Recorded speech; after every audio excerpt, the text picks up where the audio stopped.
कि आदि शंकराचार्य के बाद अगर कोई सनातन उत्थान का और हिंदू उत्थान का कार्य कर रहा है तो श्रीमान नरेंद्र मोदी जी। श्रीमान उन पुजारी को भी हम प्रणाम करेंगे, 31 वर्ष जिन्होंने चाबी संभाल के रखी कि एक न एक दिन ऐसी सरकार आएगी कि ये ताला खुलेगा और इस चाबी क्या होगा।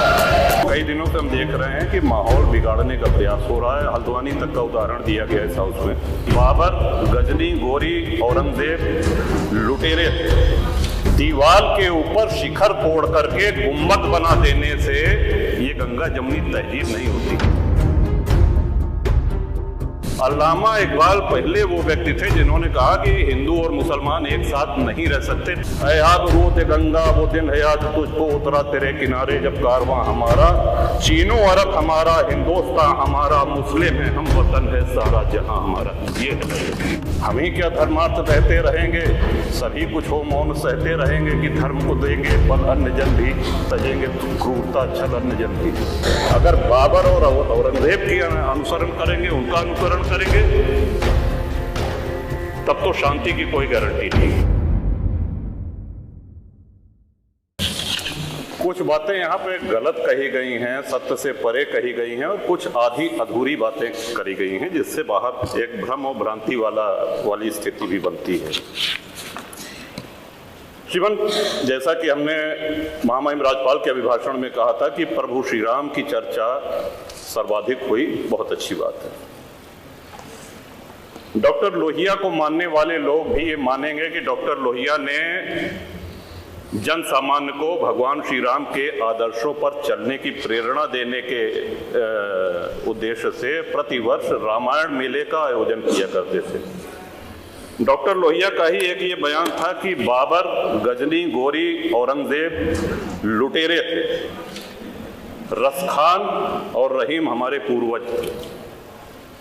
श्रीमान, ये बात यहाँ पे इसलिए कहना आवश्यक हो रही है कि पिछले कई दिनों से हम देख रहे हैं कि माहौल बिगाड़ने का प्रयास हो रहा है। हल्द्वानी तक का उदाहरण दिया गया इस हाउस में।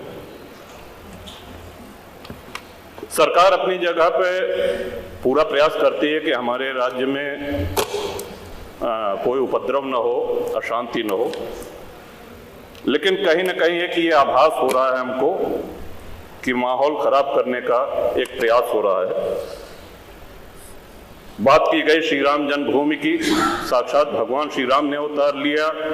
काशी नगरी जो भगवान शिव के त्रिशूल पे टिकी हुई है, जा सुनाम बल शंकर काशी, देत सबहि संगति अविनाशी, और भगवान श्री कृष्ण की जन्मभूमि। श्रीमान, स्पष्ट है ये दीवार के ऊपर शिखर तोड़ करके गुम्बद बना देने से ये गंगा जमुनी तहजीब नहीं होती। वो हमारा आक्रांताओं द्वारा तोड़ा गया है। और एक और भ्रम फैलाया जा रहा है, जो व्यास जी के गुफा में जो पूजा हो रही है, वो पूजा अनवरत सैकड़ों वर्ष से चलती आ रही है। ये बात बाहर जानी चाहिए श्रीमती। अनवरत सैकड़ों वर्ष से, इस पे सन 93 में स्थानीय प्रशासन ने रोक लगाया, किसी न्यायालय ने रोक नहीं लगाया इसकी पूजा पे। और इस सदन के माध्यम से श्रीमान उन पुजारी को भी हम प्रणाम करेंगे, 31 वर्ष जिन्होंने चाबी संभाल के रखी कि एक न एक दिन ऐसी सरकार आएगी कि ये ताला खुलेगा और इस चाबी क्या होगा।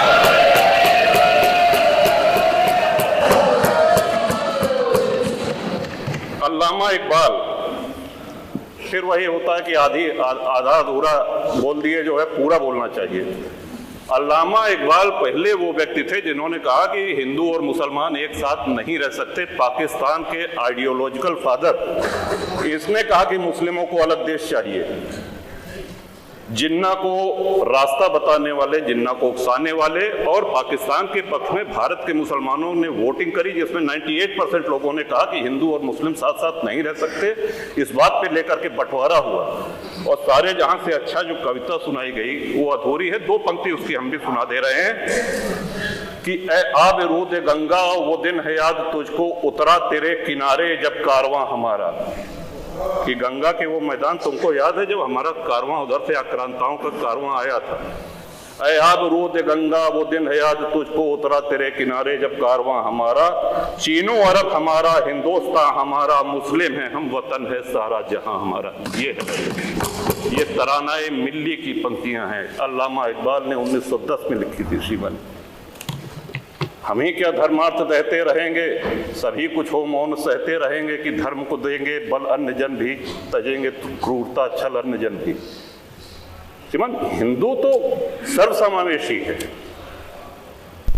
किसको आश्रय नहीं मिला, किसको आसरा नहीं मिला। यहाँ पे जो भी संकट में आया उसको हमने अपनाया। कभी किसी हिंदू ने नहीं कहा कि हम मुसलमान के साथ नहीं रह सकते।